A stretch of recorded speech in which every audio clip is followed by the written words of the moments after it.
i una mica la perspectiva feminista que està sensibilitzant sobre aquestes violències sexuals.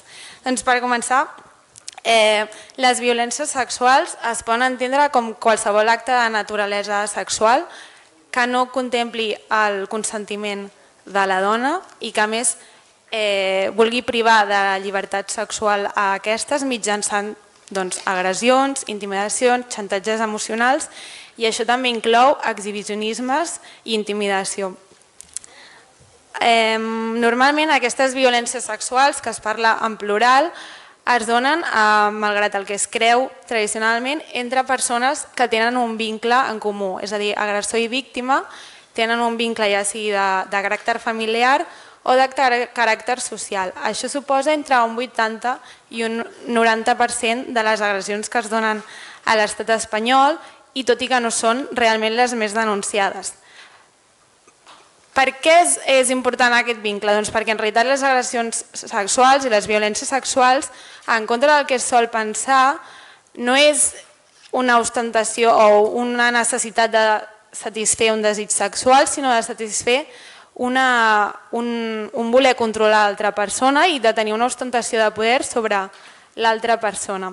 És en aquest sentit que si trobem diferents eixos de discriminació entre aquesta agressió i aquesta víctima, com per exemple podria ser que ella sigui menor i l'agressor sigui major d'edat, o que ella tingui necessitats educatives especials i ell no les tingui, o que ella sigui nouvinguda o migrant i ell no, o ella sigui assalariada i ell al cap, doncs aquest abús i aquestes violències sexuals són molt més agressives i molt més fortes. Davant de la pregunta de per què potser no es denuncien tant aquestes violències sexuals, dins de si hi ha un vincle entre agressor i víctima, és evident que sortir davant, diguéssim, perdre la por i perdre l'autoculpabilització és difícil, però també és veritat que en la nostra societat, que estem dintre d'un sistema patriarcal i a més aquestes violències sexuals el que fan és perpetuar, diguéssim, aquesta societat patriarcal, el fet que el sistema judicial, com ho estem veient actualment, amb sentències com la que va ser la manada de Pamplona, però ara també podem parlar de la manada de Manresa, tampoc ajuden, perquè el que fan realment és agafen el relat verídic, diguéssim, que té l'agressor. Llavors el que fan és revictimitzar un altre cop a la víctima i culpabilitzar-la. A més, com a dones i també les víctimes estem dintre d'una societat patriarcal, no és només la societat qui ens culpa, sinó que nosaltres mateixes ens han ensenyat a avergonyir-nos del que ens passa i a no alçar la veu i en certa manera creure que nosaltres ho hem buscat o som les culpables i ens n'amaguem. Quina és la magnitud de la violència sexual? Doncs si parlem en termes mundials, l'OMS diu que un terç de les nenes, en tot el món, un terç, han patit abusos durant la infància sexuals. A més, diu que quan aquestes nenes ja es fan grans, diguéssim que una cinquena part de les dones, ja majors d'edat, també han patit agressions sexuals o físiques per part de la seva parella o el que havia de ser en el seu moment la seva parella. Per exemple, si parlem en el cas de Catalunya en concret, un 10% de les dones han patit agressions sexuals de part de la seva parella. És especialment greu, també jo crec que a nivell de Barcelona, a part de les agressions que es donen dintre dels vincles així més estrets, el major nombre d'agressions que es donen és al transport públic o als espais d'oci nocturns, que en realitat és un lloc que freqüentem molt per anar als llocs de feina o llocs que en teoria anem a passar-nos-ho bé. Malgrat aquestes dades, és veritat que des de fa ja molts anys, però potser amb l'esclat de les xarxes socials, s'ha vist molt incrementada les campanyes de sensibilització per part del moviment feminista de base, campanyes com el Me Too o el Yo Sí Te Creo, el que han fet és obrir, diguéssim, els ulls a moltes dones i noies i adolescents que comencen a veure que les violències sexuals no és un problema individual i que no ens hem de culpabilitzar ni avergonyir, sinó el que fan és com trencar aquesta legitimació que el sistema ha fet de les violències sexuals, culpabilitzant-nos o fent-nos preguntar per què jo anava vestida així, per què jo anava cap aquí. I a més, Una altra victòria que jo crec que és del moviment feminista a base és tota l'engegada, tota l'elaboració d'aquests protocols de sensibilització o de prevenció de les agressions masclistes, que en molts casos s'han començat amb petits punts liles, en festes autogestionades i han acabat sent punts liles d'institucions públiques. Llavors això també crec que és una batalla que en aquest sentit hem guanyat i hem d'estar contentes. I la batalla que a mi també m'agradaria remarcar és la de la paraula sororitat, que és la solidaritat entre dones. A les campanyes com el Me Too o el Yo sí te creo o fins i tot sentències tan... no em surt una paraula que pugui dir aquí, com les de la manada, el que han fet és estendre aquesta solidaritat molt més enllà de llengües, molt més enllà de continents, molt més enllà de fronteres, i al final el que hem fet és adonar-nos que no estem soles i que la denúncia, tot i que la posem a nivell individual, tenim tota una xarxa darrere que ens recolza, que sap pel que hem pensat i que no ens hem d'avergonyir. Dit això, m'agradaria presentar-vos a les nostres 4 ponents. No, ja els hi vaig dir que ho faria en català. La primera és la Bàrbara Tardón, que ve de Madrid. Benvenida, Bàrbara. La Bàrbara Tardón és doctora en estudis interdisciplinaris de gènere, és experta en violència de gènere i drets humans i en els últims 15 anys ha treballat en organitzacions i institucions estatals i internacionals com a responsable d'àrea coordinadora de projectes, consultora especialitzada en àrea de violència de gènere, prostitució i incidència política. També és professora a diferents postgraus i màsters tant d'universitats estatals com internacionals i actualment treballa com a consultora i investigadora per organitzacions com Amnistia Internacional, on té un treball que realment és molt bo i que us convido totes a que us llegiu, i també metges de Médicos del Mundo, institucions públiques com la Dirección General de Prevención y Atención frente a Violencia de Género de l'Ajuntament de Madrid, l'Institut de la Dona de les Canàries i també d'Euskal Herria. Pel que fa a l'Adriana Benjumea, ve de Colòmbia, benvenida també. És una advocada feminista amb experiència en la defensa i promoció dels drets humans, del dret internacional i humanitari i dels drets humans cap a les dones.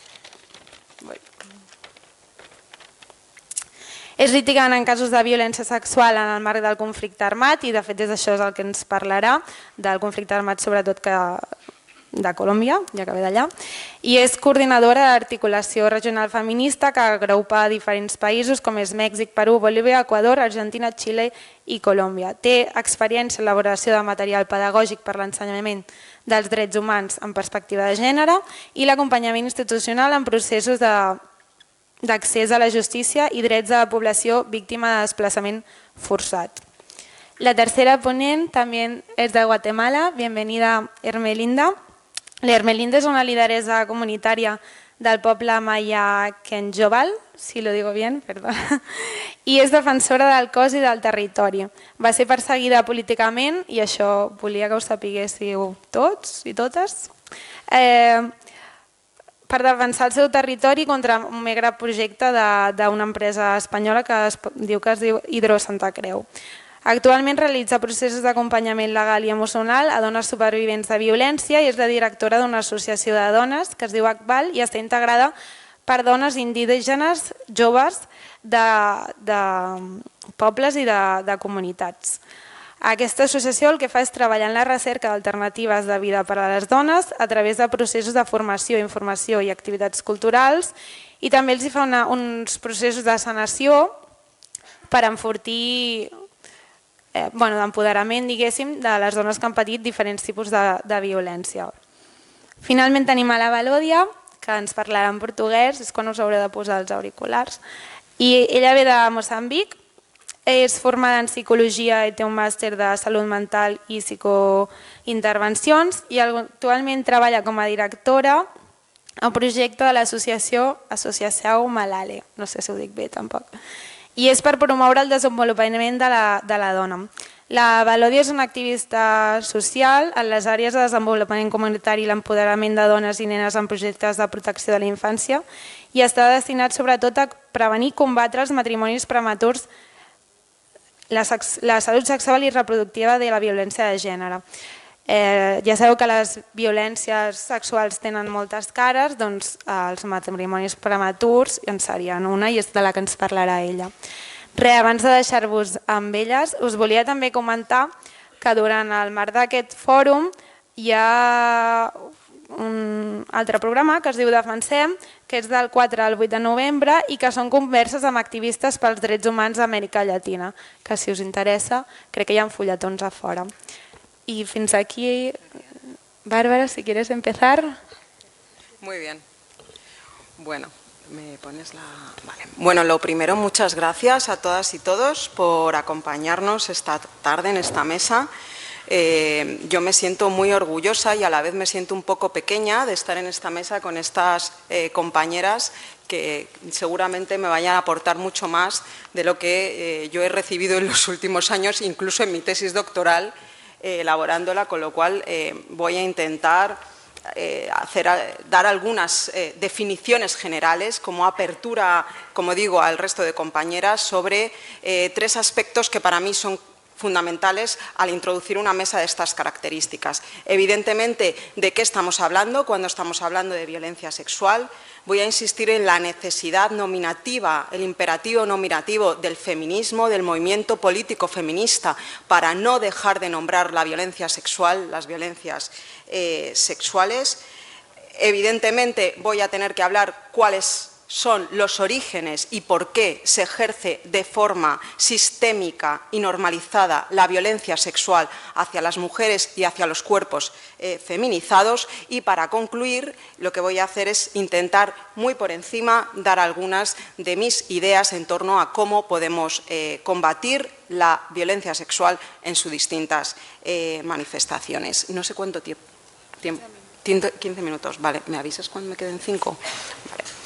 Bueno, en cuanto a por qué es importante, aunque la compañera Nuria ya estaba nombrando lo que es la violencia sexual, ha dado algunos matices generales sobre lo que es la violencia sexual, ¿por qué es importante nombrar la violencia sexual? Yo siempre hago genealogía de muchas de mis maestras, de mis compañeras activistas, de mis compañeras y maestras académicas e incluso del resto de compañeras consultoras, expertas que trabajamos en organizaciones no gubernamentales, en organizaciones internacionales, pero también en las instituciones.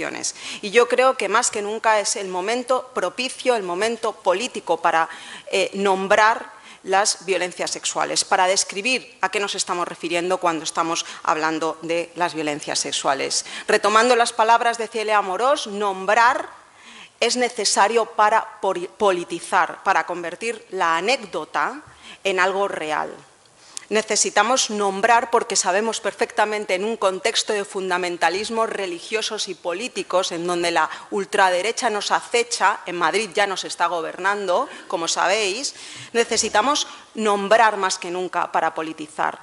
Y sobre todo porque además tenemos una larga historia que nos dice cómo aquellos que nombran, aquellos que escriben los diccionarios, voy a hablar en los términos, sí que me parece importante, en los términos en los que yo he trabajado, es un contexto del Estado español, un contexto más occidental. Yo no voy a hablar desde la experiencia de las compañeras de América Latina, de África, yo voy a hablar desde el contexto desde el que yo he trabajado.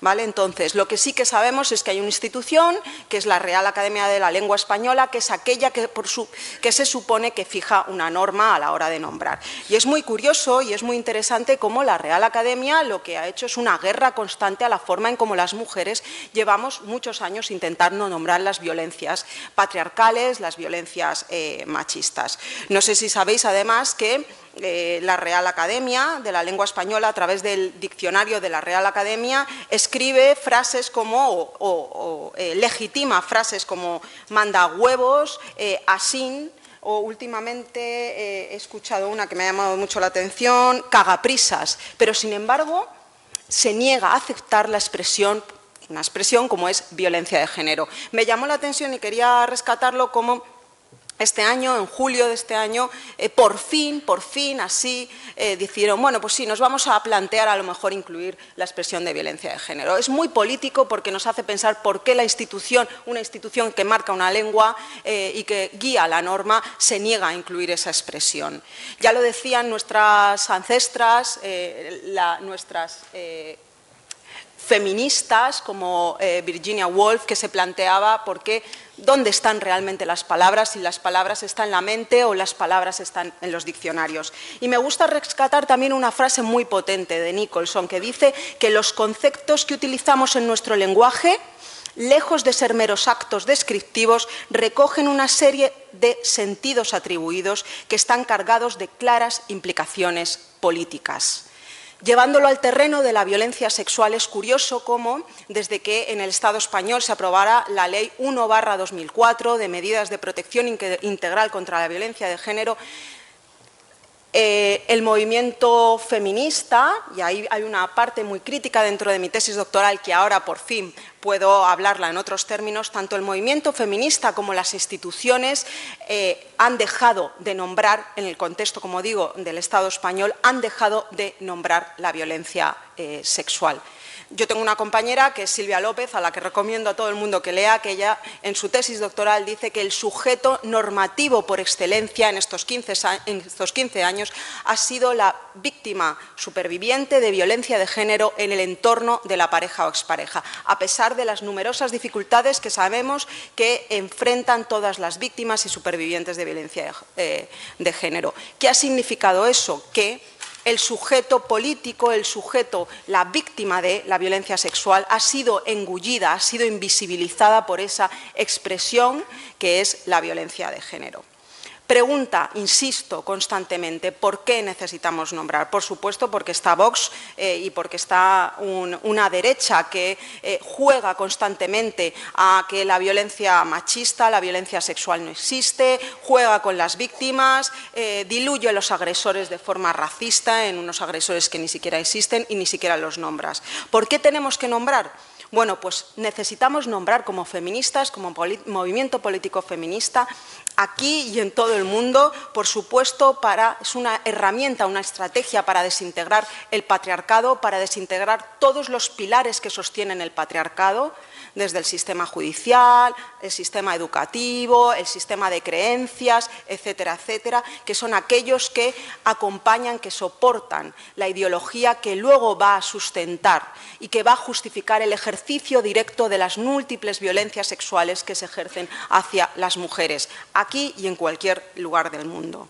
Necesitamos nombrar para interpelar al patriarcado, es urgente, es necesario. Necesitamos romper el silencio, porque mira, yo he descubierto este año, que seguramente desde aquí hay psicólogas y psiquiatras la conocían de hace mucho tiempo y yo me arrepiento por no haberla incluido en mi tesis doctoral, yo he descubierto a Judy Herman, que en 1992 ya escribía sobre los agresores y sobre el poder del silencio y decía: el agresor, los responsables directos van a hacer todo lo posible para promover que se olviden sus crímenes y así poder escapar de la responsabilidad de ello. Para ello va a utilizar una estrategia. En primer lugar, el secreto. Pensar en las víctimas, pensar en las supervivientes más cercanas de vuestro entorno en contextos de democracias consolidadas, en contexto de conflicto y posconflicto, en todos los contextos que conocemos. Si fracasa el silencio, el agresor lo que va a hacer es erosionar la credibilidad de las víctimas. Y va a haber un tercer punto, porque hay un momento en donde a veces las víctimas se niegan a estar en silencio, lo estamos viendo últimamente. Si no puede silenciarlas del todo, lo que va a ser es capaz de que nadie las escuche. Y para que nadie escuche a las víctimas, lo que va a hacer es esgrimir una impresionante cantidad de argumentos que van desde la negación más absoluta a la racionalización más elegante y sofisticada. Y yo os pregunto, a mí la primera persona que me vino a la mente sobre esa racionalización tan elegante y sofisticada fue Plácido Domingo este verano, cuando escuché la noticia de que era un acosador sistémico en el entorno en el que se movía. No sé si os acordáis, la frase que él dijo es, bueno, era otra época, era otra forma. Pidió hasta disculpas a pesar de reconocer que efectivamente, como él habla, como hablan muchos agresores, se había sobrepasado. Fundamental también, como digo, nombrar para señalar a esos responsables, para identificarlos y nombrar para que situemos por fin ya que no hemos nombrado, al menos en el contexto del Estado español, porque sí tengo que decir que en América Latina llevan muchísimos años nombrando. Yo mi tesis doctoral la he nutrido gracias a las académicas, a las profesoras, a las activistas, a las expertas de América Latina. Me encontré con un páramo de profesorado o de académicas en el caso del contexto del Estado español. Por supuesto, siempre son rescatables muchas profesoras que me han ayudado o producciones literarias, pero principalmente me apoyé en las compañeras latinoamericanas y en las latinoamericanas y en las norteamericanas. Necesitamos, como decía, nombrar para, una vez más, repetir que tenemos que volver a retomar la lucha que las feministas de los años 70 centraron en sus agendas, que era la lucha contra la violencia sexual como la forma de violencia más extrema que se ejercía sobre las mujeres. Yo quiero recordar cómo fueron esas feministas de los años 60 y 70, insisto constantemente en el contexto occidental en el que yo me he movido. Quiero insistir en cómo en cómo fueron esas feministas de los años 60 y 70, gracias a un contexto político como en el que nos encontramos ahora. Cuando hay contexto político podemos hablar del trauma y trascender el trauma, como diría Judy Hedman, como fueron las compañeras activistas de los años 70 que abrieron los primeros centros de crisis en Estados Unidos. Centros de crisis, espacios de conciencia para reflexionar, para que las mujeres por primera vez pudieran hablar de esos abusos sexuales sistémicos que habían vivido, ese silencio que las ocupaba, que no entendían y que ni siquiera en las disciplinas que se supone que tenían que acompañarlas habían trabajado sobre ello. He traído algunas de las fotos con las que yo me he encontrado. Me gusta hacer genealogía del movimiento feminista, de todas esas feministas que nos precedieron tanto en Estados Unidos también como en España. No sé si sabéis que uno de los referentes más importantes para el acompañamiento a las víctimas y supervivientes de violencia sexual son los conocidos como centros de crisis, los Rape Crisis Centers. En Estados Unidos existen en todos los estados numerosos centros de crisis. En Inglaterra existen 44 centros de crisis. En España, en el Estado español, tenemos 0 centros de crisis. Tenemos grandes asociaciones que acompañan a las víctimas, que se encuentran además en unas situaciones precarias de falta de recursos, pero sí que es verdad que son las únicas que en estos años de silencio han estado acompañando en esa reparación psicosocial, acompañando en la entrada al sistema judicial a las pocas mujeres que han querido entrar en el sistema judicial. Y me gustaba... 5 minutos, muy bien. Y me gustaba recordar, como decía, y me gusta... Perdona, la siguiente. No, la siguiente me lío yo. No, ahora me queda 4. Quería recordar, y os animo a que lo hagáis, a que investiguéis lo fascinante que es rastrear en la historia de todas esas feministas que abrieron esos centros de crisis. En Washington, aquí he traído los estatutos del primer centro de crisis. Insisto que todavía en España no tenemos un solo centro de crisis. En el momento histórico en el que nos encontramos, otra vez, y gracias de nuevo al movimiento político feminista, hemos vuelto a sacar a la calle lo que es la violencia sexual. Me Too, ya es hora de que me creas, yo sí te creo, etcétera, etcétera. Sin embargo, la realidad con la que nos encontramos todavía, y es que, aunque el movimiento político feminista español está en la calle reclamando que se rompa este silencio, que se crea a las víctimas, que se acompañe a las víctimas, nos seguimos encontrando sin políticas públicas, nos seguimos encontrando sin alternativas que realmente garanticen y protejan los derechos humanos de todas las víctimas y supervivientes de violencia sexual, incluidos también los familiares más cercanos y los amigos. Me quedan 2 minutos, pero no puedo pasar estos 2 minutos sin hablar de algo que es fundamental. ¿Por qué existe la violencia sexual? Yo creo que en un foro de estas características tenemos todas y todos clarísimo que la violencia sexual existe porque hay una ideología, porque hay un sistema patriarcal que es la que alimenta, la que permite a través de una serie de creencias. Las creencias son las que siempre van a legitimar el ejercicio de la violencia sexual. Las creencias, los mitos en torno a la violencia sexual, esos mitos que están estampados en todas las instituciones públicas, están estampados también en la calle, están estampados hasta en las propias profesionales que se supone que lo que tienen que hacer es acompañar a las víctimas y supervivientes en su derecho a la reparación integral.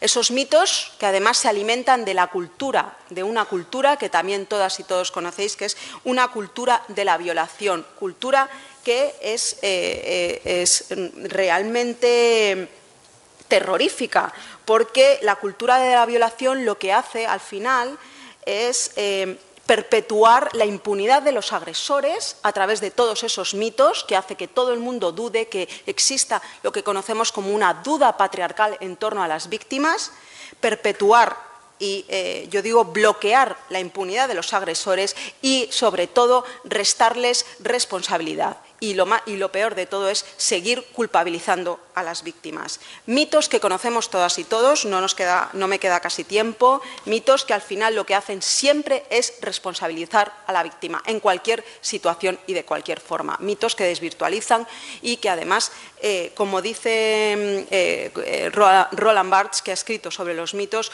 no hay nada más despolitizado que un mito. Es el habla despolitizada por completo. Me gusta rescatar también de Roland Barthes una frase que dice: el mito es un conjunto de creencias e imaginarios que los individuos asimilan mediante la imaginación y visceralmente. Yo es que incluso a veces me he visto atrapada por alguno de esos mitos. Los mitos se trasladan a través de los medios de comunicación, a través de las instituciones, a través del proceso de aprendizaje y socialización, etcétera, etcétera. Conocéis numerosos mitos. Los mitos son fijaros si son potentes, que incluso los agresores consiguen que los agresores nunca se identifiquen como agresores. He rescatado una frase de un agresor que decía, no os voy a decir quién, porque hay muchos que son como este agresor, está en la jurisprudencia que podréis encontrar, en los buscadores de jurisprudencia, y él en el juicio dijo: ella insistía en que yo fuese quien la penetrara. Me lo pidió 2 o 3 veces, porque yo realmente no quería penetrarla. Yo no soy un violador. Odio a los violadores, los odio. Ha sido acusado con más de 10 años de pena por una agresión sexual, por una violación. Para terminar, cochina de repente, para terminar, ¿qué podemos hacer para combatirla? Lo tengo muy claro. Nosotras, como movimiento político feminista, tenemos una responsabilidad. Creo que tenemos que erosionar todos los pilares del sistema patriarcal. Para ellos es fundamental que sigamos resistiendo, que tejamos redes feministas internacionalistas. Yo soy una gran defensora del internacionalismo feminista. Necesitamos estar también en las instituciones, porque mirad, como dice, yo me he reencontrado con Judy Butler, que me ha costado, pero dice una cosa preciosa Judy Butler, dice: no puede haber vida corporal sin el apoyo social e institucional. Y eso a mí me ha encantado. La alianza internacionalista es fundamental para interpelar a los Estados en su deber de ejercer la debida diligencia en el marco de la prevención de las violencias sexuales, en el marco de la investigación de las violencias sexuales, en el marco de acusar o de condenar a los agresores y, por supuesto, del derecho de todas las víctimas a una reparación integral de sus derechos. Para terminar, recordar, como comencé con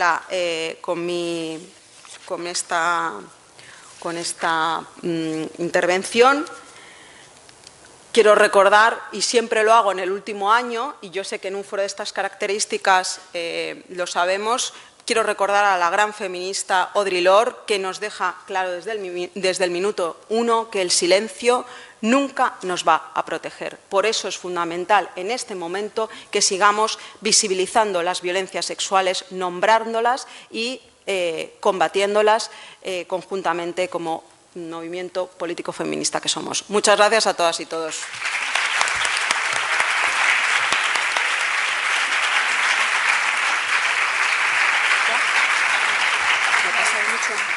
No. Muchas gracias, Bárbara. Esperemos que después del domingo las instituciones sigan haciendo lo que... nos gustaría o no sé lo que harán. Pasamos la palabra a Adriana. Cuando quieras, también tienes 15 minutos. ¿Me avisas? Sí. Bueno, muy buenas tardes para todas las personas presentes. Es para mí un gran honor estar en este auditorio y verlo con la presencia de todas y todos ustedes. Y bueno, y también pues esta mesa que para mí es realmente un privilegio estar aquí con Bárbara y con todas las colegas. Agradecer a Defensen y por supuesto a la Plataforma Unitaria contra las Violencias de Género que nos ha invitado y que, bueno, y que por eso también estoy esta tarde aquí compartiendo con ustedes sobre violencia sexual. Como escuchaban en mi presentación, mi mayor especialidad ha sido violencia sexual en el marco del conflicto armado. Sin embargo, yo quisiera plantear 5 elementos, como 5 puntos de discusión. Digamos que yo no soy tan optimista como Bárbara al pensar que estoy hablando a toda una tribuna de feministas y por eso mi planteamiento, yo soy abogada feminista y me interesaría también un planteamiento desde lo jurídico, porque sí creo que ahí la sociedad y la lucha por la erradicación de la violencia sexual tendrá que ser no solamente una lucha de las feministas, tendrá que ser una lucha de la sociedad y en ese sentido estos 5 puntos de reflexión que quiero poner sobre la mesa pues me interesaría que lo pensáramos socialmente, lo pensáramos como hombres, como mujeres, feministas o no, porque sí creo que puede ser también un camino que abone en erradicar las violencias sexuales. Hay un primer elemento que yo llamo la violencia sexual y el relato de la crueldad. Para mí como abogada, un delito sexual es como el único delito que implica que esté rodeado de un relato de crueldad, ¿sí? Para ser aceptado socialmente, jurídicamente y probatoriamente. Yo puedo llegar a este escenario y decirles, me robaron el maletín en las Ramblas, puedo decir asesinaron a mi padre, digamos que no necesito contar nada más de eso, pero socialmente, jurídicamente, probatoriamente, yo no puedo simplemente decir me violaron, ¿sí? Aunque a veces digamos que no, necesitamos más información. ¿Sí? Es el único delito que requiere, entre más cruel sea la historia, yo puedo decirles, me robaron mi maletín con violencia, me tiraron al piso, ¿sí? Pero digamos que yo puedo optar por hacerlo o no, el hecho real es que me robaron el maletín. En el caso de un delito sexual y una violación, no, necesita socialmente, jurídicamente, dar más elementos. ¿Quién lo necesita? Lo necesita todo el mundo. Porque así nos lo ha puesto la sociedad. Lo necesita la víctima para que no le digan que es culpa de ella, lo necesitan los jueces para decidirse a tomar una sentencia, lo necesita la familia porque le da un poco de vergüenza, pues a su hija la violaron, ¿sí? Lo necesitan las parejas, ¿sí?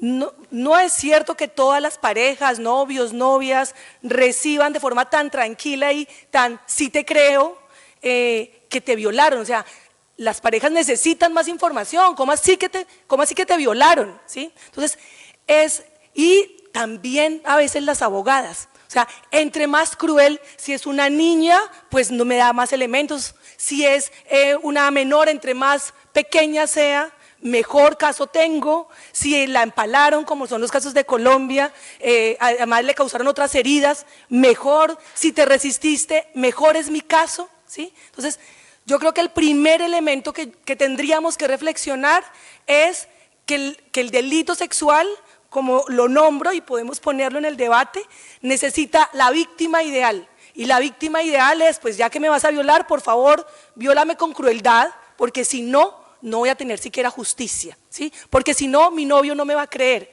porque si no, mi familia no me va a rodear, porque si no, se lo va a poner más difícil a mi abogada. Entonces, es como el primer elemento social, ni siquiera feminista, que quiero poner sobre la mesa. Hay uno segundo, y en este segundo quiero traerles un ejemplo de la jurisprudencia colombiana, no de la jurisprudencia, no de los casos en conflicto armado, sino de los casos domésticos. Y es, Nunca los delitos sexuales, yo creo que ni en España, ni en Colombia, ni en el mundo, han sido los delitos más graves. Ustedes saben que las penas para los delitos pues se establecen según la gravedad de los delitos, ¿sí? Los delitos sexuales pues no tienen penas más altas. Ahora vamos a hablar del populismo punitivo, pero en este segundo elemento yo les quiero hablar de cómo socialmente la violación o la violencia sexual no es un delito tan grave, y así ha sido aceptado jurídicamente, socialmente, y de eso tendríamos que hablar. Hay una sentencia en Colombia, una sentencia doméstica, donde un exnovio, una expareja de una mujer contrata a un sicario. Creo que con la serie El Capo y de Pablo Escobar no tendría que explicar muy bien qué es un sicario. Y este exnovio, esta expareja, contrató a un sicario porque necesita vengarse de su novia que lo ha dejado. Y contrata con el sicario y le dice: yo necesito que usted le eche ácido, ¿sí? Y el sicario le dice: uy, no, si usted quiere yo se la violo, pero yo ácido no le echo, ¿sí? Entonces estamos ante el sicario bueno. O sea, gracias sicario que decidiste violarla y no echarle ácido, ¿sí? ¿Quién pensaría que bueno, al final la violación no se le va a ir? Hay secuelas psicológicas, físicas, fístulas con las que las mujeres viven toda la vida producto de las violaciones, pero al final socialmente no se ven, ¿sí? Es lo que ella lleva, es su problema. Socialmente no tienes que ver una mujer desfigurada por ácido, ¿sí? ¿Quién necesita ese sicario bueno? Lo necesita la sociedad, lo necesita el juez para decir: mire que no es tan malo, pues pudo haberla violado, pudo haberle echado ácido, pero al final solo la violó, entonces tiene una menor pena, ¿sí? Creo que ahí también es muy interesante que miremos cuando la violencia sexual o cuando el delito sexual es grave. Hay un tercer elemento. Hay un tercer elemento que me parece importante nombrar, y es cuando el delito sexual contempla otros delitos, pero todo el mundo lo subsume en la violencia sexual. Entonces, si la violó durante un fin de semana y la encerró, ahí solamente hay violación. Si la golpeó, ahí solamente hay violación, solo es que la golpeó para poderla violar, ¿sí?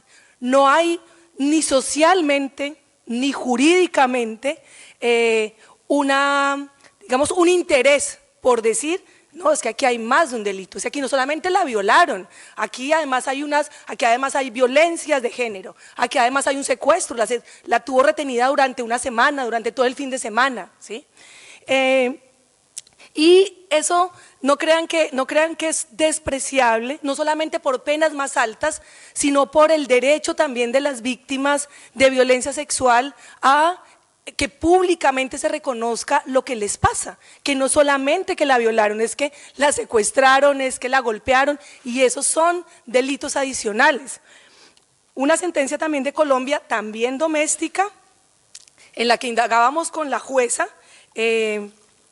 Un violador violó a una chica y estaban en un potrero, en un sitio como unas caballerizas, y después de violarla introdujo unos insectos que los introdujo en la vagina de la mujer. Bueno, y sale la sentencia se llama en Colombia acceso carnal violento, y hablábamos con la jueza del caso y le decíamos: doctora, ¿y usted no considera que ahí también pudo haber una tortura? Y ella dijo: no lo había pensado, ¿sí? Ya la violó, pero además lo adicional es el adorno del delito. A nadie se le ocurre que es un delito adicional, ¿no? O sea, es la escena del crimen, pero no corresponde a delitos nuevos. A nadie se le ocurre, ni siquiera a la jueza. O sea, ¿por qué no? Porque si además tiene una herida en los senos, porque si además tiene golpes, porque a nadie se le ocurre que haya un concurso de varios delitos. Pues porque ya es suficiente. O sea, agradece que ya juzgaron por violencia sexual. ¿Qué más quieres? No seas tan vengativa, si ya tienes tu sentencia. ¿Sí? Entonces creo que es también un elemento que deberíamos pensar. Me quedan 5 minutos. En 5 minutos los 2 elementos adicionales. Uno, la especialización que se requiere saber de violencia sexual. O sea, se supone que las que sabemos de violencia sexual somos las feministas, que las defensoras de derechos humanos no somos, o sea, que las defensoras de derechos humanos de las mujeres no somos defensoras de derechos humanos, sino que lo que sabemos es de violencia sexual. Adicionalmente en el camino, incluso a nuestros compañeros más amados, parejas, colegas de trabajo, tenemos que demostrarles 2 cosas. Tenemos que demostrarles el conocimiento, por ejemplo, de derecho internacional, de estándares internacionales, pero además tenemos que demostrarles los sentimientos. O sea, tenemos que demostrarles que sabemos y que sentimos, o sea, probarles que sabemos de derecho, pero además probarles que no es una venganza contra los hombres, que no los odiamos, que algunas nos hemos casado, también nos hemos separado, que hemos tenido hijos o no. Tenemos que probarles que no es una venganza contra todos los hombres, ni que consideramos que todos los hombres son violadores, porque imagínate, si consideráramos que todos lo son, pues no podríamos tener ni amigos, ni parejas, y en algunos momentos no haber sido heterosexuales, ¿sí? Pero es muy importante como no es digamos que una cualidad adicional que tenemos, sino que es como es de lo único que sabemos hablar, ¿sí? Yo creo que ahí hay que plantear, o sea, a mí nunca me invitan a hablar de estándares internacionales, derecho internacional. Yo de los temas que más he sabido, por ejemplo, en mi país es de paramilitarismo, de cómo se han movido las estructuras paramilitares. Para mí nunca me invitan a hablar de eso, me invitan a hablar de violencia sexual, porque pues es lo que pruebo que sé. Entonces creo que ahí también será muy importante que los compañeros defensores de derechos humanos pues también piensen, ellos no nos tienen que probar nada, ellos ya están ahí porque saben y suponemos que sienten y que son sensibles a las causas feministas y que por eso están en estos foros. Creo que las que tenemos siempre que probar somos las mujeres, entonces creo que ahí hay un punto que podemos también trabajar juntos y juntas. Y finalmente, una cosa que voy a dejar solamente nombrada porque se me acabó el tiempo, es el tema del populismo punitivo. Yo creo que a las mujeres, otras feministas, también como en el Me Too, porque también tenemos que reconocer que no todo fue camino de rosas, que no todas estuvieron de acuerdo con el Me Too y no todas decimos que creemos, porque creo que ahí hay un lazo muy delgado que bueno, ya mañana hablaré de eso porque hoy ya no me alcanza el tiempo. Pero hay otras feministas que nos están diciendo, pero ¿por qué las feministas volvemos a pedir el derecho penal? Esa no es la solución, el derecho penal como última ratio. ¿Por qué volvemos? Porque nos estamos equivocando ahí. El déficit de justicia en Colombia y en el mundo ha sido para los delitos sexuales, más que para cualquier otro delito. En los delitos sexuales se prueba mayor reincidencia que en cualquier otro delito. Y no tenemos soluciones, o sea, no es verdad, las cárceles no están llenas de agresores sexuales, están llenos de hombres y mujeres por pequeñas causas, por hurtos, por venta de drogas, por robarse un carro, quizás un celular. Ese es el hacinamiento carcelario. El hacinamiento carcelario no es de violadores, no es de agresores sexuales, porque cuando apenas lo estamos logrando, cuando apenas estamos empezando a sensibilizar, a pensar que la manada no es aquí, que la manada dio la vuelta al mundo, que propuso que mujeres hablaran, cuando muchas coreamos a kilómetros de distancia, aquí está tu manada, nos dicen que ese no es el camino. Yo creo que nuevamente nos ponen a las mujeres, ponen a las víctimas de violencia sexual responsables de atarear la justicia, responsables de la venganza. Yo creo que la sociedad tendrá que transitar a renunciar a la persecución penal, pero entonces renunciemos, no sé, a la persecución penal de los homicidios o de los hurtos, pero eso no nos genera inseguridad, nos genera más preguntas y tenemos que renunciar a la persecución penal de los que no hemos perseguido, que son los agresores sexuales. Gracias.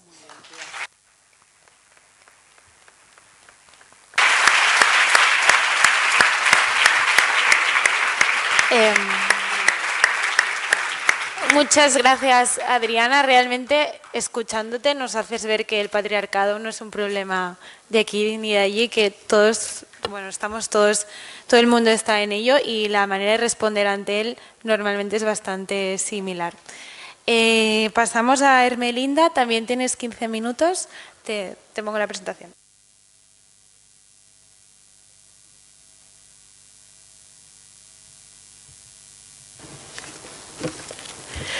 Buenas tardes para todas y todos. Quiero iniciar esta intervención agradeciendo al universo, agradeciendo a la energía de este día tan maravilloso que nos ha acompañado, que es la energía según la cosmovisión maya de mi país, que es el camino. Las mujeres indígenas, las mujeres mayas de Guatemala, históricamente hemos vivido, hemos recorrido un camino de violencia y específicamente la violencia sexual. Pues agradecer a todas y a todos por también estar en esta tarde y también agradecer a mis hermanas, a mis compañeras de Guatemala, especialmente a mis compañeras de la Asociación de Mujeres Agapal. Por ellas también estoy aquí. Pues la Asociación de Mujeres Agapal es una organización de mujeres que también nos hemos rebelado ante la violencia sexual. La Asociación de Mujeres Agapal, pues también somos una organización de mujeres comunitaria, estamos en la comunidad, estamos en el territorio, también revelando, mencionando, hablando, nombrando también lo que hemos vivido históricamente las mujeres indígenas de Guatemala. Entonces también,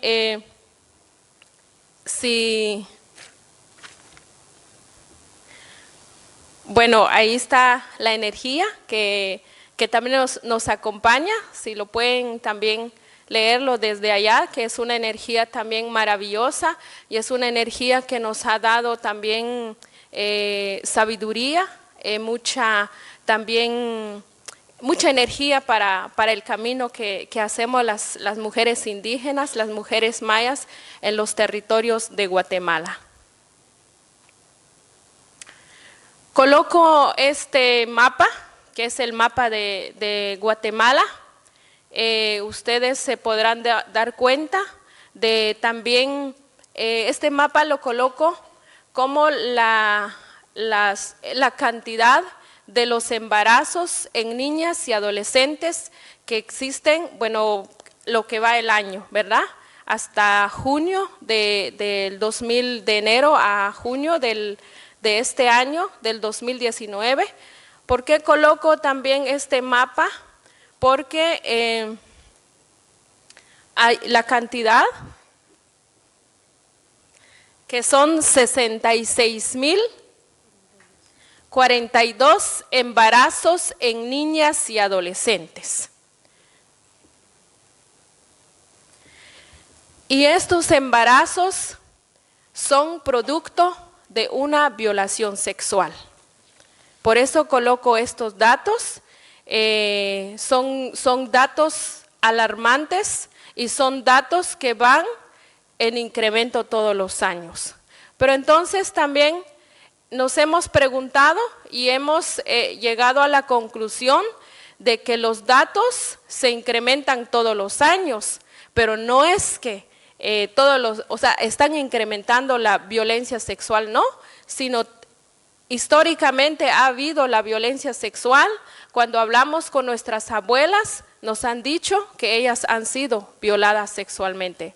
Cuando hablamos con algunas de las mamás, de las niñas, de las adolescentes, que ahora algunas tienen un bebé, también fueron violadas sexualmente. Y las niñas en la actualidad de esta cantidad, pues también producto de estos embarazos han sido niñas que han sido violadas sexualmente. Y esta violación tiene una consecuencia, una secuela en la vida de las niñas, en la vida de las adolescentes. Una secuela, una situación que no las deja vivir tranquilas, que no las deja seguir construyendo su proyecto de vida, porque con un embarazo producto de una violación sexual, las niñas pierden todos sus sueños, pierde toda su alegría de vivir incluso pues también pues ya con un bebé y producto de una violación, muchas niñas, muchas adolescentes también piensan suicidarse, matarse, ¿verdad? Y algunas lo han hecho. En Guatemala muchas niñas se quitan la vida porque han sido violadas sexualmente. Allí coloco también esta parte de las niñas madres. Muchas niñas en Guatemala son de 11 años, 12 años, ya tienen un bebé, ya están cuidando, decimos niñas cuidando otras niñas, ¿verdad? Ya no están yendo a la escuela, ya no tienen toda esa alegría como las otras niñas, ¿no? Sino que también ya están cuidando otras niñas, porque también la sociedad las criminaliza también, las persigue o las estigmatiza. En Guatemala, a pesar de que hay convenios o hay cartas, pero también las niñas cuando ya están embarazadas ya no las dejan estudiar en las escuelas o en los institutos, son expulsadas en sus centros educativos y también son estigmatizadas porque los maestros, los docentes también o sus mismos compañeros se burlan de ellas porque están embarazadas. Y eso también les afecta psicológicamente y lo que hacen es retirarse de su centro de estudio y ya no continúan estudiando.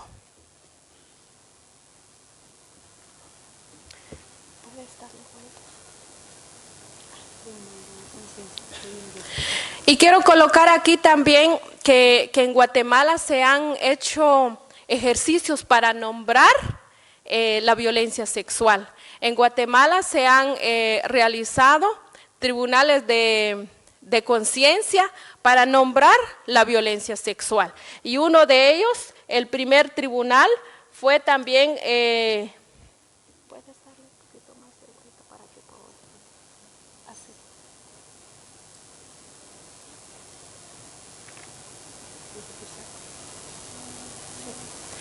Y uno de los casos de violencia sexual, pues que se nombró y que eso también salió a la luz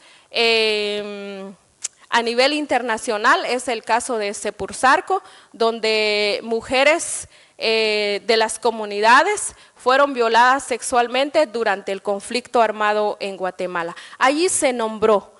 Y hasta la fecha, pero también las mujeres siguen viviendo secuelas en su vida de esta violencia. Pues está colocado el caso en los tribunales, pero también son casos que no tienen un seguimiento, no tienen un acompañamiento. No, todavía falta.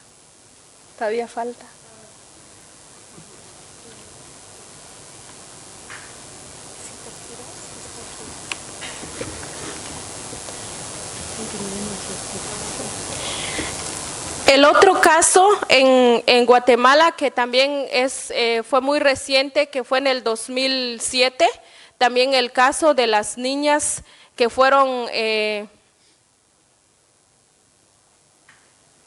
bueno, es el caso de las denuncias también, ¿verdad? Un caso también pragmático en Guatemala, que también son, o sea, constantemente son las mujeres, digamos, hacen denuncias, pero que no tienen un seguimiento. Está el caso de las niñas que fueron calcinadas, torturadas y muertas el 8 de marzo del 2017. Un caso donde también las niñas, también ellas estaban siendo violadas sexualmente por la misma seguridad, por los agentes que supuestamente las estaban cuidando, protegiendo dentro de un espacio llamado hogar seguro, pero era más inseguro, ¿verdad?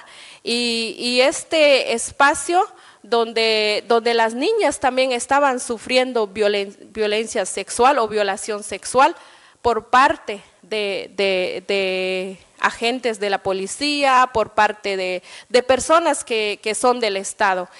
Y hasta la fecha no ha habido justicia porque han cancelado constantemente 12 audiencias para exigir la justicia para las niñas que fueron calcinadas, que son 41 niñas y hasta la fecha no hay justicia para ellas.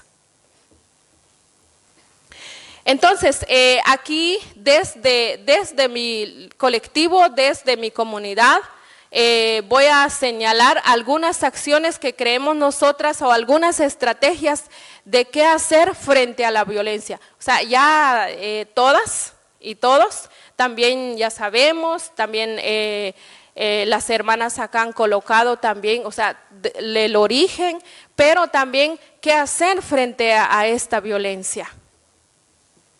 Entonces, uno de los elementos que también nosotras creemos es hacer procesos con metodologías lúdicas de las niñas, de las adolescentes que también han sufrido, han pasado situación de violencia sexual, porque pensamos también en cómo ellas puedan recuperar la alegría, cómo puedan ellas recuperar esa tristeza que han pasado. También otro elemento es también hablando o dialogando entre nosotras para también sanar ese dolor, sanar esa tristeza, poder compartir, poder decir, poder nombrar. Algunas han dicho, pues mi papá me ha violado, mi hermano me ha violado, mi padrastro me ha violado, pero ellas al nombrarlo, al decirlo, también es una manera de sanar. También cómo también tener aliados, ¿verdad? Cómo también tener hermanos, compañeros, también que puedan hacer ese trabajo también de sensibilizar. Entonces también hemos hecho ejercicios también de nuevas masculinidades para que también tengamos aliados, pero desde la comunidad, desde el territorio, porque nos hemos dado cuenta que ni las instancias del gobierno, del Estado, no son aliados nuestros, pero también tenemos que buscar aliados que también puedan prevenir la violencia sexual.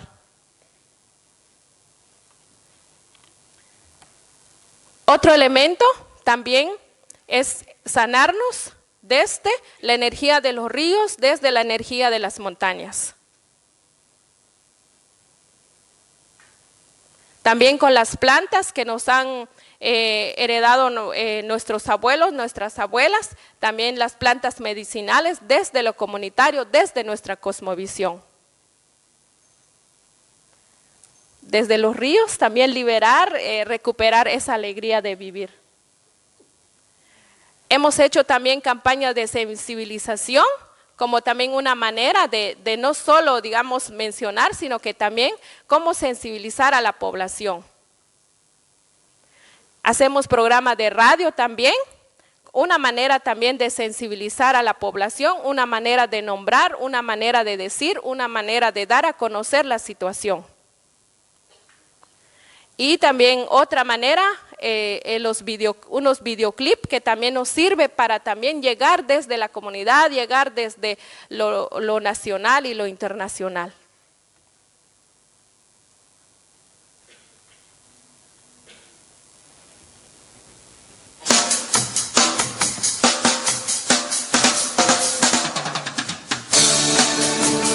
La juventud tiene las llaves de esta sociedad, porque tiene mucha energía para cambiar. El embarazo en niñas y adolescentes truncan tus sueños. No pierdas tus sueños por un embarazo. Yo cuido mis sueños y mi futuro. Prevenir el embarazo en niñas y adolescentes es tu y mi responsabilidad. Porque entiende el amor a la verdad, y en sus venas brota siempre sangre nueva.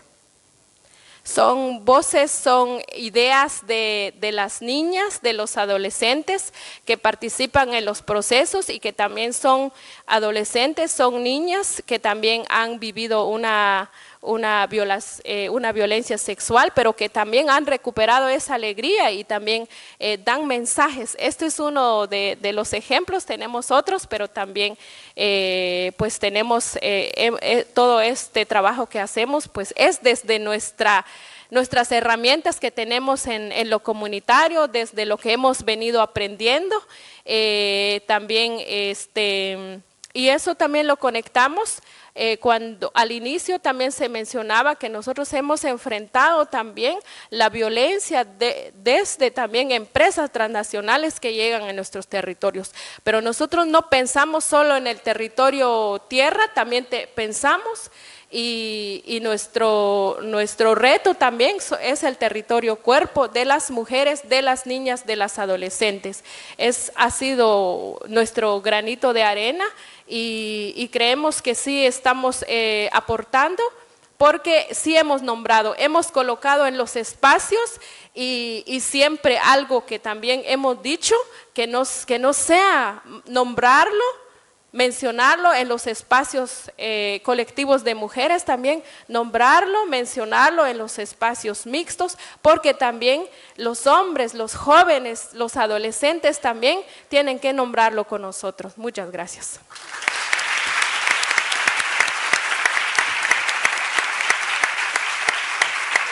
Muchas gracias, Ermelinda, primero por poner historia detrás de los datos, también para poner encima de la mesa el papel de los aliados y finalmente por dar herramientas para acompañar a esas víctimas y también más si son adolescentes. Finalmente hablará Valodia, cuando quieras. Tienes 15 minutos també. És el moment de posar-vos els pinganillos, d'acord? Per fer la traducció. Muito obrigada. Primeiro quero agradecer a presença, mas também endereçar uma saudação especial de Moçambique para todos os que estão nesta sala. Recebam o calor de Moçambique neste momento.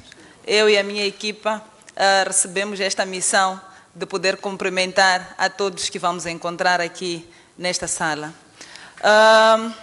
Vou fazer uma apresentação sobre a questão das violências sexuais, mas muito voltadas para os matrimônios forçados, porque essa é uma das áreas em que trabalhamos muito.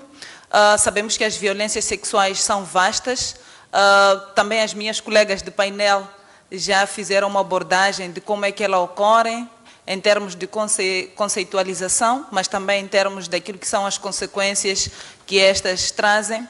Mas a apresentação que vamos fazer a nível de Moçambique é uma apresentação voltada para os matrimônios forçados e também mostrar um pouco daquilo que é o trabalho que está sendo feito em Moçambique para eliminar esta questão das uniões prematuras ou dos matrimônios prematuros. Primeiro, gostava de apresentar aquilo que são os dados que temos a nível de África e de Moçambique, só para ter uma visão de que esta questão dos matrimônios forçados é uma problemática e que dentro desta problemática estão as violações sexuais de raparigas. A nível de África, cerca de 40% de raparigas são forçadas a casar-se antes dos 18 anos.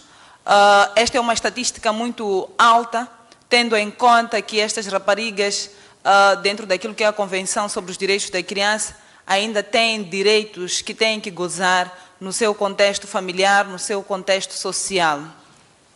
A nível de Moçambique, de forma específica, há que dizer que Moçambique, se calhar, está em 10ª posição em termos de prevalência das uniões ou matrimônios forçados, e está em 7º lugar a nível de África e está em 2º lugar a nível da África Austral.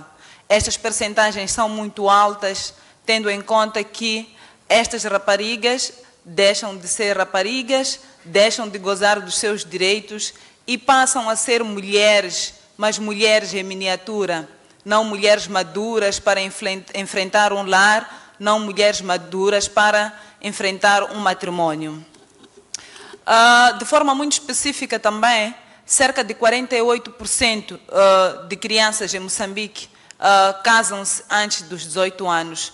Esta é uma taxa muito grande, também tendo em conta que estas raparigas não têm uma decisão para poderem casar. Muitas das vezes, o sistema patriarcal, que já se referenciou à decisão dos pais de esta rapariga ir para o lar, é que reina mais no contexto cultural de Moçambique. Este gráfico mostra um pouco, Moçambique é um país composto por cerca de 11 províncias e a taxa de prevalência de uniões prematuras é alta, mas especificamente, se calhar, fazer menção àquilo que é a taxa de prevalência na zona rural e na zona urbana.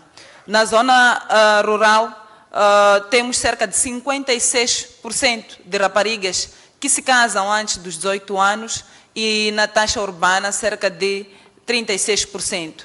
Isto é justificado pelas condições socioeconômicas que as raparigas, a nível do contexto rural, enfrentam, as situações de pobreza, a situação de falta de informação, que muitas das vezes também condiciona a esta questão das uniões prematuras.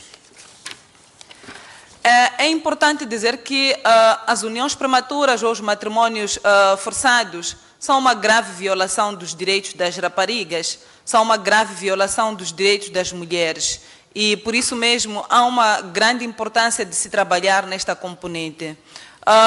O que acontece muitas das vezes é que as raparigas que se casam antes dos 18 anos, elas começam a exercer um papel no contexto familiar, um papel de mulher adulta. Elas são obrigadas, muitas das vezes, a manter relações sexuais com os seus parceiros, porque este já detém o poder sobre elas. Se este parceiro ou este homem foi pagar algum dote ou algum valor na família da rapariga, é obrigação da rapariga satisfazer o homem na sua casa. É obrigação da rapariga, a qualquer momento que este homem quiser manter relações sexuais, tem que manter relações sexuais com ela. E então, estas são algumas das coisas muito graves que nós encontramos. E como consequências desta questão das uniões prematuras, em que dentro dela encontramos as violências sexuais, encontramos que muitas delas acabam morrendo por causa destas violências sexuais. Encontramos que muitas delas acabam tendo fístulas obstétricas, porque o corpo não está preparado para poder ter uma gravidez e durante o parto estas raparigas acabam contraindo as fístulas obstétricas. Notamos que muitas das raparigas que estão casadas antes dos 18 anos, automaticamente, por assumir um papel de mulher no contexto familiar, têm que abandonar a escola, têm que deixar de ir à escola e passar a exercer um papel que é um papel de mulher no contexto de casa. Mas também estas raparigas se veem numa condição de acesso restrito aos serviços de saúde sexual e reprodutiva, porque para elas poderem aceder aos serviços de saúde sexual e reprodutiva, têm que ter uma autorização do seu marido ou do seu parceiro. A autorização é esta que muitas das vezes este parceiro ou este marido não quer.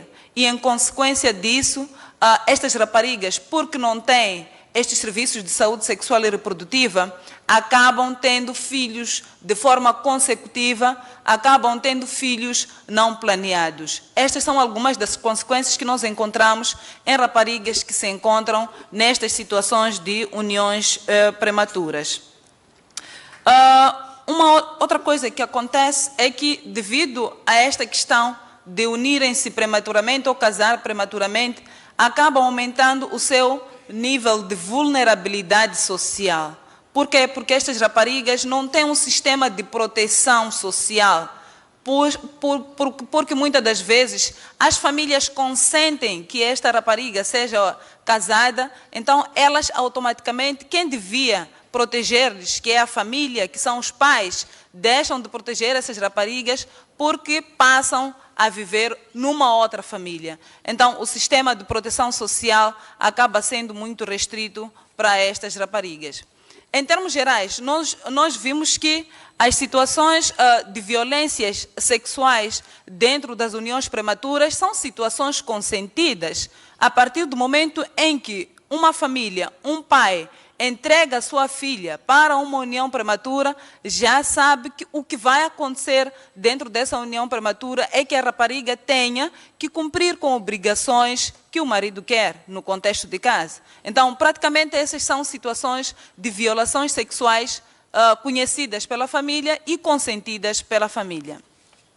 Por causa destes aspectos, a nível de Moçambique, houve necessidade de criação de algum movimento ativista, mas que este movimento ativista sempre colaborou com o governo de Moçambique.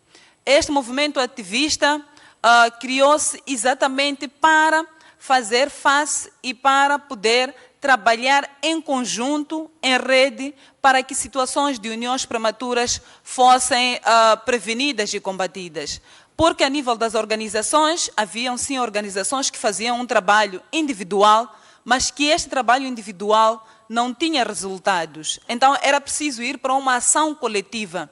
E essa ação coletiva em si acabou reunindo cerca de 63 organizações da sociedade civil, que em coordenação com a direção, o Ministério da Mulher e Ação Social e as direções provinciais de gênero a nível das províncias, foi possível, em primeiro lugar, poder elaborar uma estratégia de prevenção e combate às uniões prematuras. Esse foi um dos primeiros grandes passos que se deu nesta questão de prevenção e combate às uniões prematuras.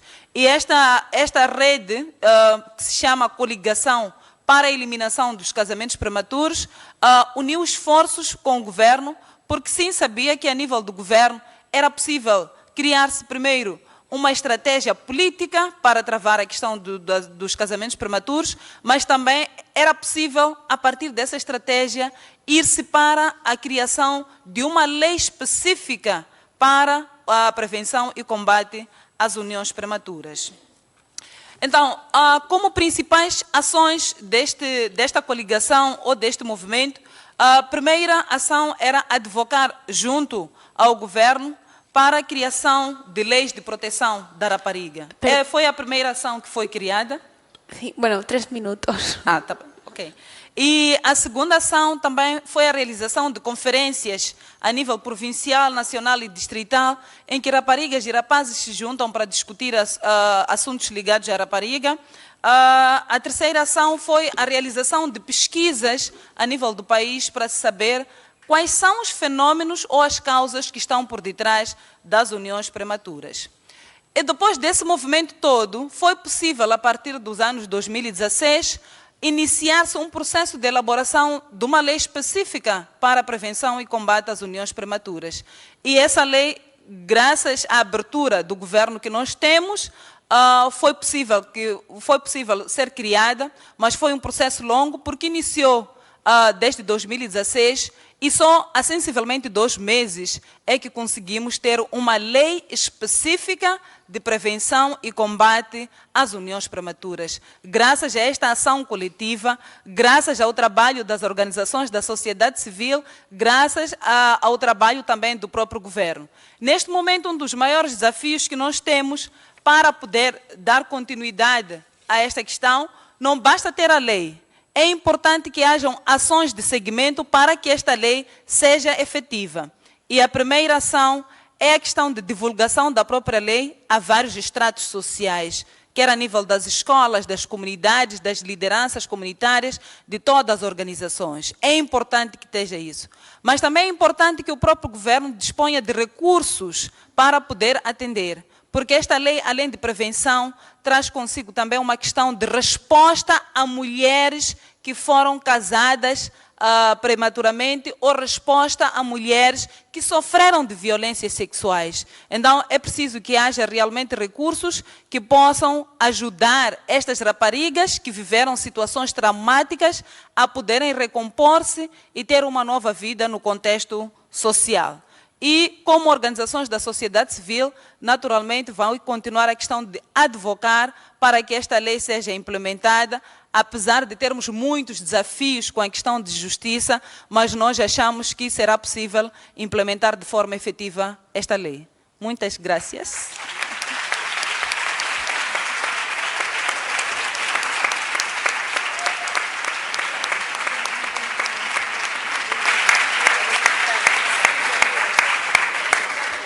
Gracias, Valodia, por este ejemplo de cooperación entre instituciones y movimientos sociales, que ha salido bien.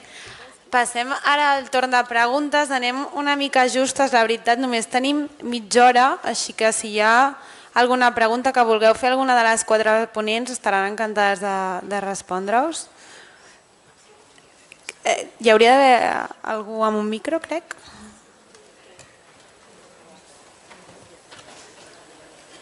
No?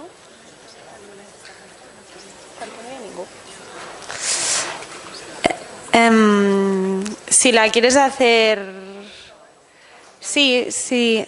Ah, no, mira, aquí davant hi ha una noia.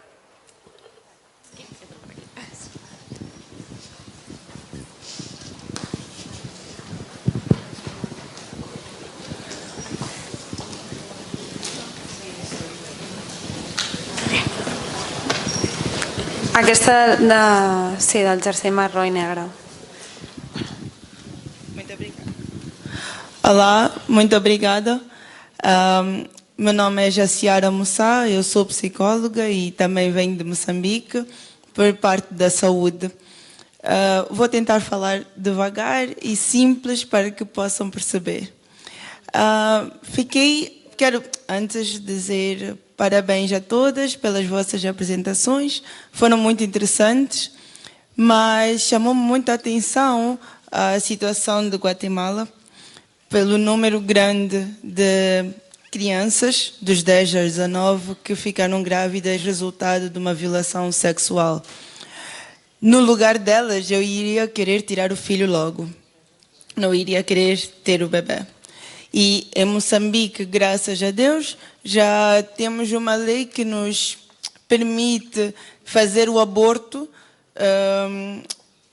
independentemente da situação, principalmente no caso de violação sexual, podemos retirar o bebê.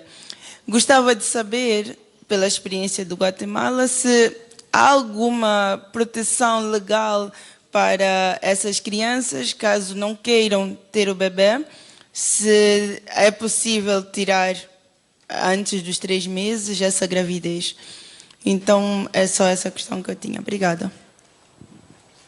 Hermelinda, si te parece bien, respondes, y si alguna quiere añadir más cosas sobre el aborto, totalmente libres de decirlo.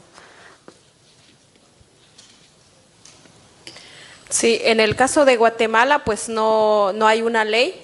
Se ha hecho un intento, digamos, también de una ley, pero realmente también no ha habido, no hay avances, no hay, pues hay, digamos, leyes específicamente también para la protección de la niñez, pero son leyes que también no dan respuesta. Y bueno, el año pasado pues también hay organizaciones a nivel, digamos, ya más nacional. Yo estoy en una organización más comunitaria, pero sí se ha hecho ese intento, pero no ha avanzado. Entonces no hay una ley que también permita el aborto. Se ha intentado ese ejercicio, digamos, de plantear, pero pues sí, desde las niñas que son violadas sexualmente, pero también bueno, el Congreso de Guatemala también más han ratificado, han hecho leyes a su conveniencia, pero no más a los intereses o a las necesidades de la población. Gracias. Adriana, no sé si querías añadir, ¿no? Vale. Pasamos a la següent pregunta.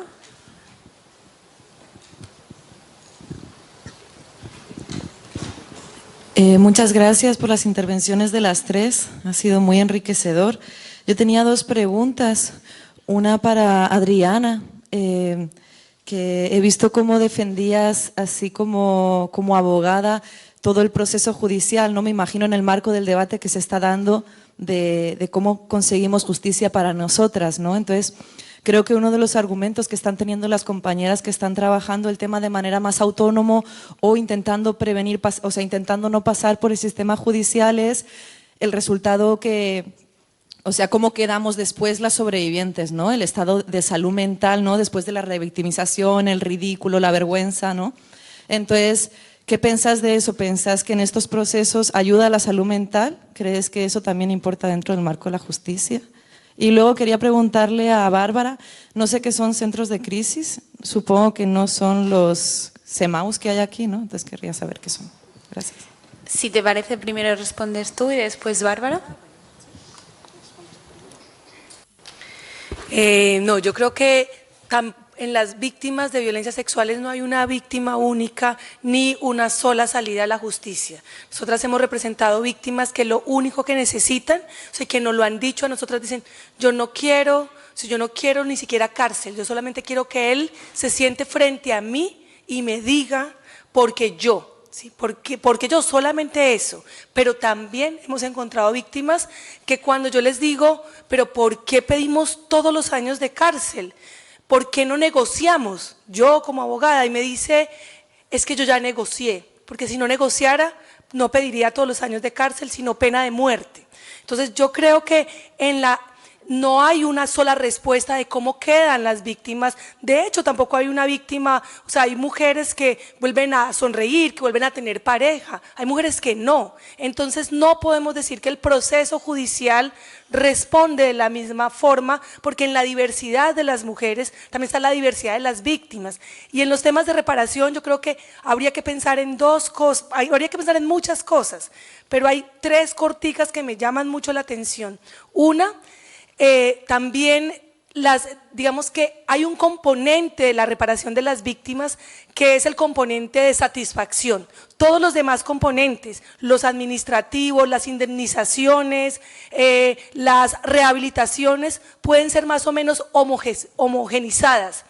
La satisfacción no, porque digamos que cuando queremos satisfacer, por ejemplo, la sed, no satisface para mí igual que para Bárbara este vaso de agua, ¿sí? Yo me he tomado este frasco y eso pasa también con las víctimas. El componente de satisfacción es muy individual, entonces no podemos imponer nuestra lucha de abogada y de jurista, pero si hay víctimas que tener una sentencia, nosotros hemos conocido mujeres que caminan con la sentencia en su bolso y aquí dice que yo no quería, aquí dice que efectivamente me violó y lo muestran como su trofeo. Y hay otro componente de la reparación que tiene que ver con que eso no se repita, con que ellas no tengan, o sea, con pensar que un mensaje judicial, eso es confiar muchísimo en el derecho, pero pensemos en el poder simbólico del derecho, que si hay un mensaje, o sea, ¿qué pasa si ningún juzgado condena? ¿Sí? ¿Qué pasa si ningún juez piensa que eso es un delito? Pero ¿qué pasa si más jueces dicen, sí, claro, es una agresión, no es un abuso? O sea, ¿cuál es el poder que también eso da para que no se repita? Entonces, creo que hay que pensar muchísimo en esos componentes. Hay un componente muy importante que nosotras trabajamos mucho y es el componente de salud y justicia. O sea, la reparación de las víctimas nunca va a ser completa si no hay un binomio entre la justicia y la salud. Porque puede ser que el hecho de violencia sexual dura un día o dura unas horas, pero las secuelas pueden durar meses y años. Y si no hay una respuesta en salud, si lo único que tienes es una sentencia, claro, algunas les va a hacer satisfacer, pero las fístulas, glándulas mamarias destruidas, uniones de ano y vagina, que no hay un sistema de salud que responda, pues por supuesto que eso no es reparador para nadie, pero creo que ahí también es donde tenemos que avanzar y los estados y la justicia tendrá que avanzar. En relación a la pregunta de los centros de crisis son centros o recursos especializados dirigidos para víctimas y supervivientes de violencia sexual, de cualquier forma de violencia sexual. Tienen una serie de características, voy a resumirlas en 2 minutos porque son muchas, ¿vale? Principalmente son centros que tienen que estar abiertos los 7 días de la semana, las 24 horas del día, los 365 días del año.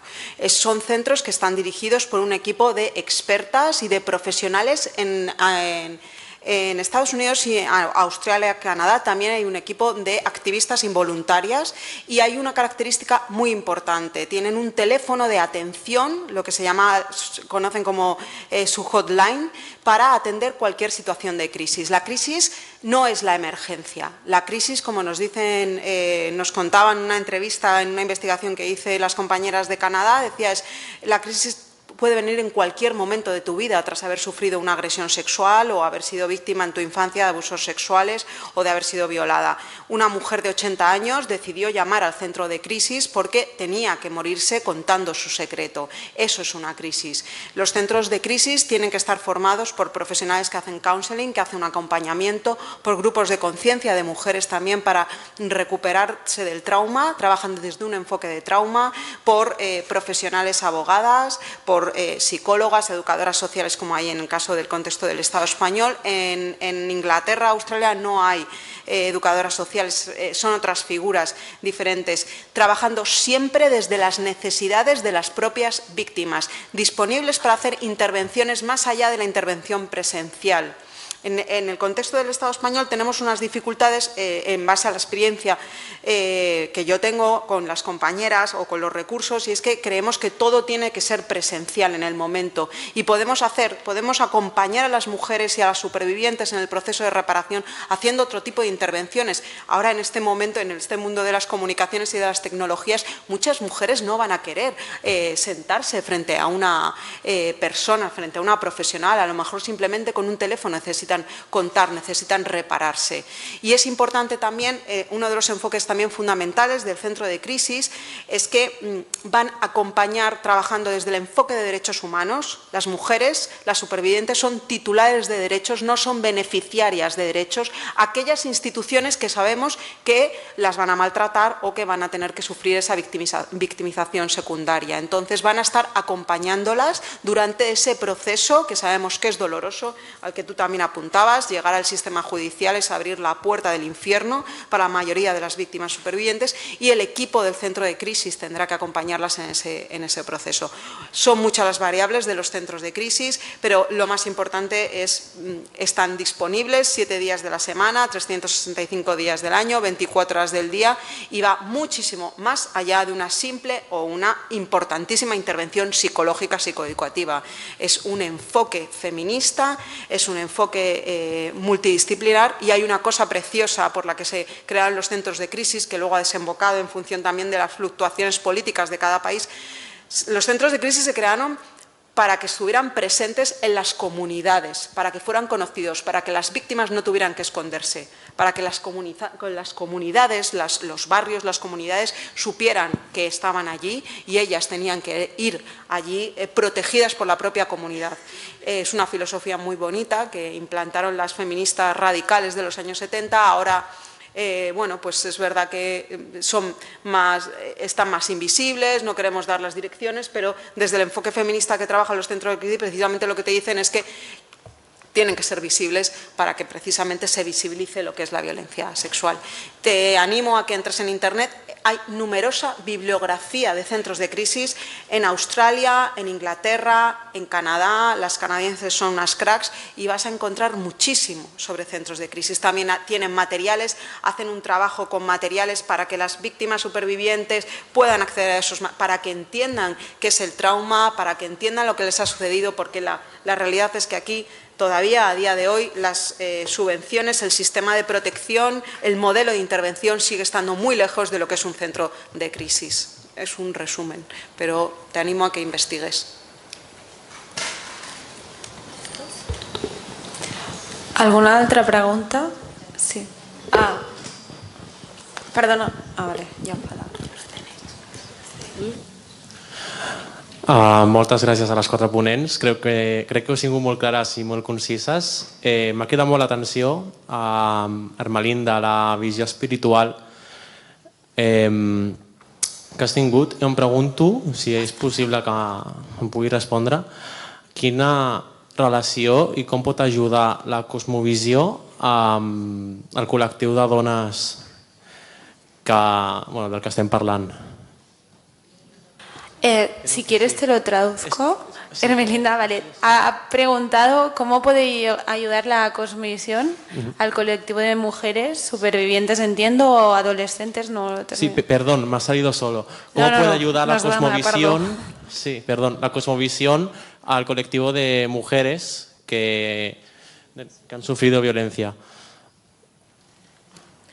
Bueno, yo no puedo como explicar en así la cosmovisión, porque es lo que se vive, es lo que se lleva en el corazón, es lo que también es una práctica, pero, o sea, como porque la cosmovisión es profunda, pero también un elemento que sí puedo mencionar, digamos, es como la espiritualidad desde los pueblos, eso también conectarse con la energía de cómo sanarnos, de cómo curar desde las plantas medicinales, desde también esos procesos, desde también la riqueza, desde los ríos, desde los lugares sagrados, también son como elementos que nos ayudan para llevar un proceso. O sea, también bueno, lo que han llamado de alguna manera, también, bueno, nosotros no, seguramente es desde lo legal o desde otros puntos, digamos, lo de la reparación, nosotros no le llamamos reparación, sino es más recuperar esa alegría de vivir, recuperar esa alegría de sanar ese dolor, esa trauma.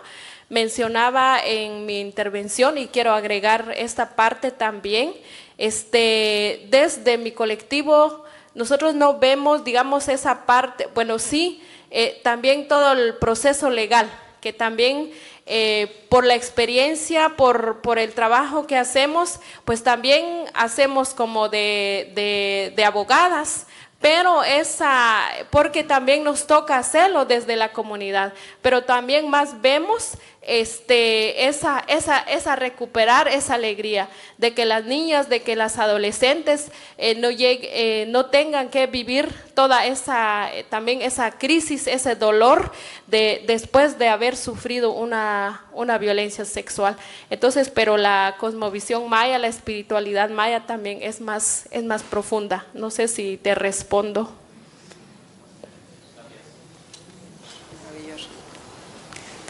Vale, passem a... Si us sembla, agafem les últimes preguntes perquè queden 10 minuts. Creo que ella puede agregar porque es de la red de sanadores. Sí. Vale, aquesta noia i després aquesta d'aquí davant. Si et sembla, ho tanquem aquí. Buenas tardes, mi nombre es Telma Iris, soy Maya Ortiz, soy de la red de sanadoras del feminismo comunitario territorial en Guatemala.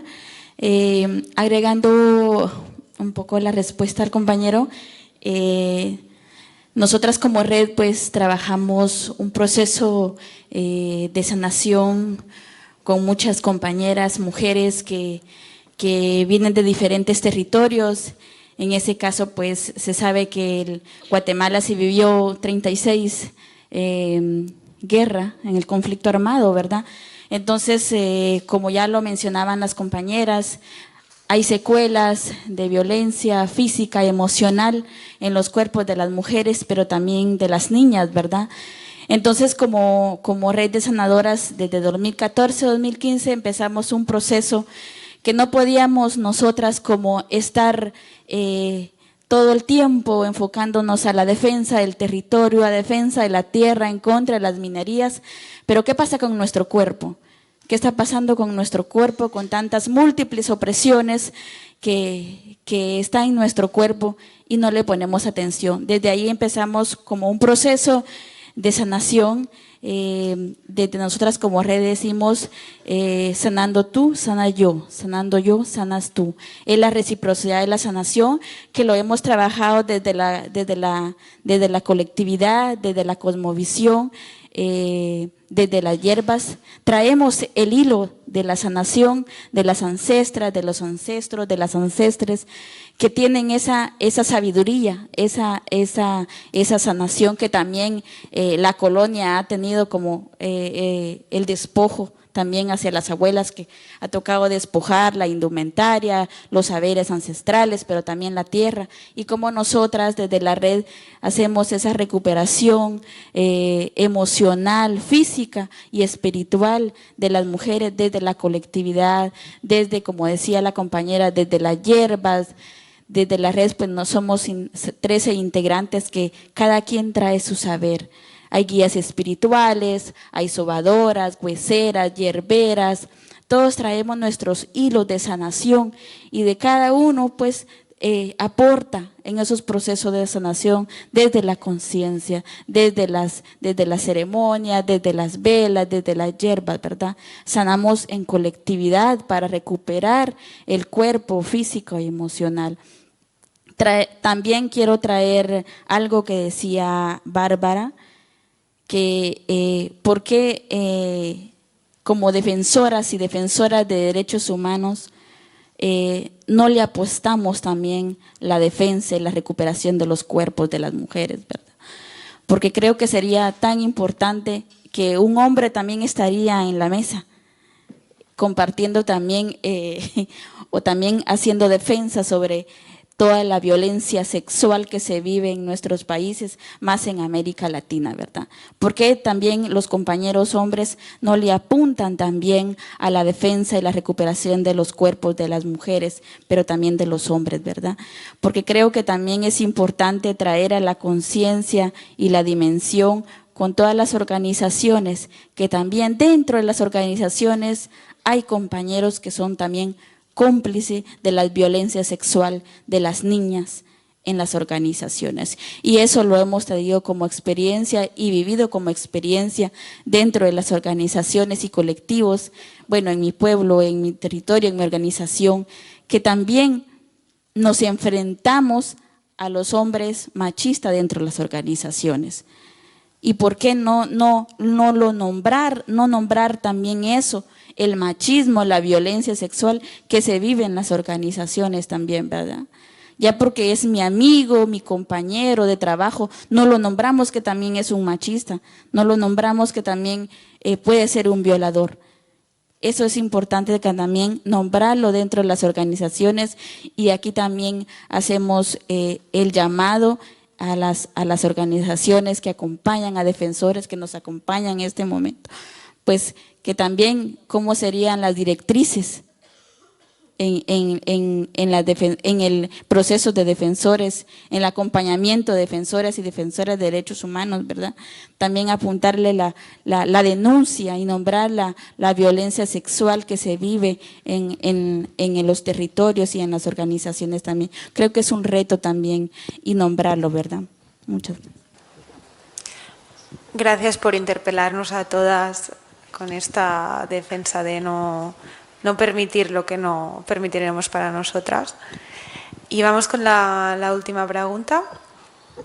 Vale, buenas tardes a todos y a todas. Un agradecimiento a la mesa, ha sido maravilloso escucharlas.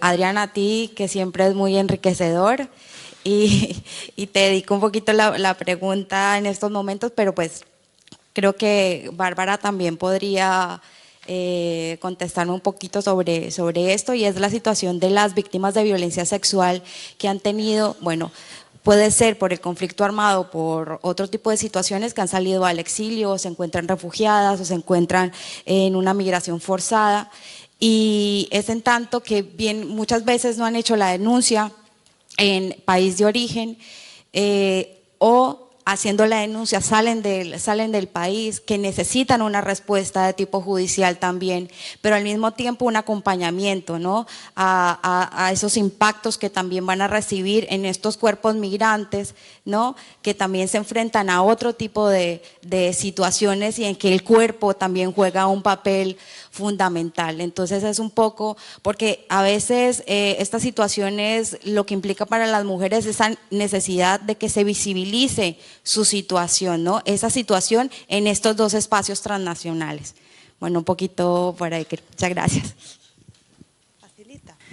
No, realmente hay mucha generosidad en tus palabras. Muchas gracias, me siento realmente muy halagada cuando se me hace una pregunta como esa. Yo creo que Bárbara, efectivamente, y muchas colegas daban respuestas porque lo que es real es que en las sociedades, pues, hablar de violencia sexual es lo que la gente menos quiere.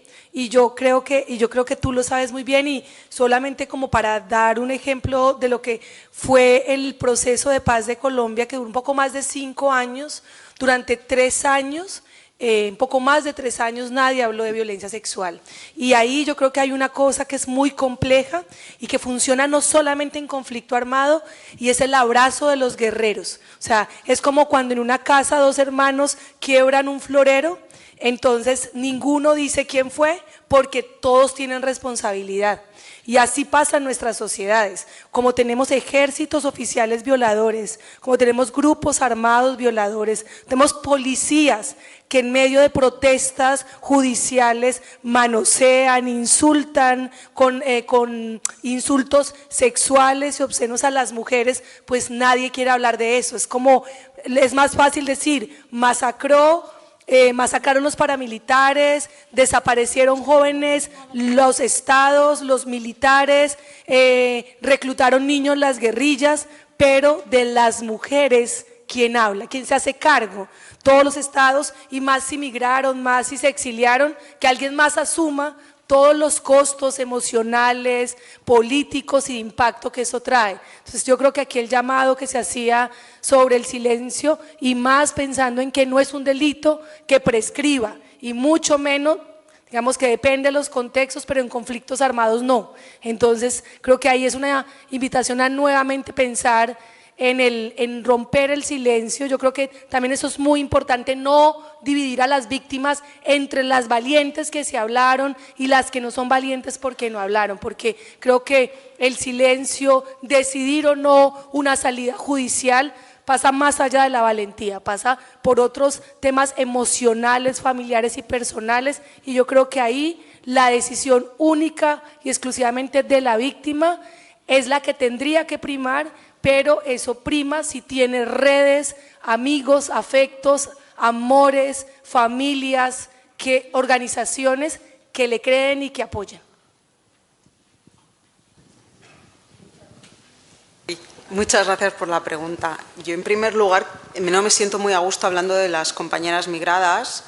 No me refiero tanto a las racializadas, pero no me siento muy a gusto hablando de las compañeras migradas porque prefiero que hablen ellas. Lo que puedo hablar es sobre lo que he trabajado y lo que he estudiado, y sobre todo el acompañamiento que hacemos a las compañeras desde otras organizaciones y desde el movimiento político feminista. Y yo sí que creo que efectivamente, en el contexto del Estado español, las mujeres migradas son aquellas vidas que merecen no ser vividas, según diría Judy Butler.